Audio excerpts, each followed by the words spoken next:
বাংলাদেশ টি-20 বিশ্বকাপ খেলতে চায়, তবে ভারতের মাটিতে নয়, শ্রীলঙ্কায়। জরুরি বৈঠক শেষে ক্রীড়া উপদেষ্টা জানিয়েছেন, জীবনের ঝুঁকি নিয়ে ভারতে টি-20 বিশ্বকাপ খেলবে না বাংলাদেশ।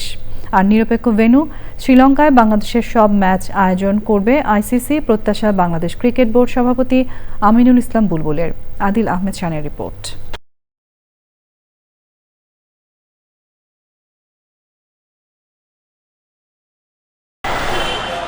টি-20 বিশ্বকাপে অংশ নেবে কিনা বাংলাদেশ? আইসিসির বেঁধে দেওয়া শেষ সময়ের মধ্যে স্কোয়াডে থাকা ও জাতীয় দলের তারকাদের নিয়ে জরুরি বৈঠকে বসেন যুব ও ক্রীড়া উপদেষ্টা।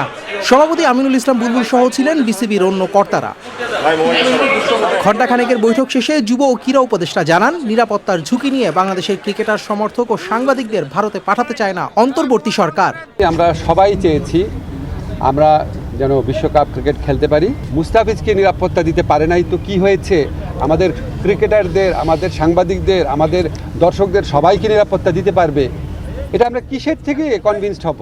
এমনকি ভারত সরকারের পক্ষ থেকে যে আমাদের কনভিন্স করানোর চেষ্টা করা যে যেই ঘটনাটা ঘটেছে মুস্তাফিজের ক্ষেত্রে এটা একটা আইসোলেটেড ঘটনা, বা আমরা এটার জন্য সরি, আমরা এই ব্যবস্থা নিচ্ছি, তোমাদের দর্শক, তোমাদের সাংবাদিক, তোমাদের খেলোয়াড়দের জন্য কোনো রকম যোগাযোগের চেষ্টা করে নাই, কোনো রকম কনভিন্স করার চেষ্টা করে নাই। স্পষ্টভাবে জানিয়ে দেই, এই যে সিকিউরিটি রিস্কের কথা বিবেচনা করে ভারতে বিশ্বকাপ না খেলা, এটা আমাদের সরকারের সিদ্ধান্ত। ওদিকে আইসিসির প্রতি এখনও আস্থা রাখছে বিসিবি। পরিস্থিতি বিবেচনা করে বাংলাদেশের সব ম্যাচ শ্রীলঙ্কায় আয়োজন করা হবে, প্রত্যাশা ক্রিকেট বোর্ড সভাপতির। যেহেতু এটা হাইব্রিড মডেলটাও হয়েছে বিকজ অফ সিকিউরিটি এবং গভর্নমেন্টের অনীহার কারণে আমরা সেই লাইনেও তাদের আইসিসিকে বলার চেষ্টা করেছি এবং বুঝিয়েছি, কিন্তু তারপরে আমাদের আবেদনকে খারিজ করে দেওয়া হয়েছে। আমরা আবারও চেষ্টা করব আজকে আর কি পথ আছে আইসিসিকে বলা। আমরা এখনও হাল ছেড়ে দিচ্ছি না।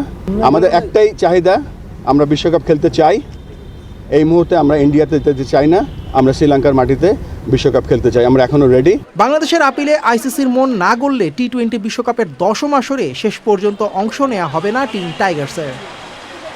Adil Ahmed Shan, channel I, Dhaka.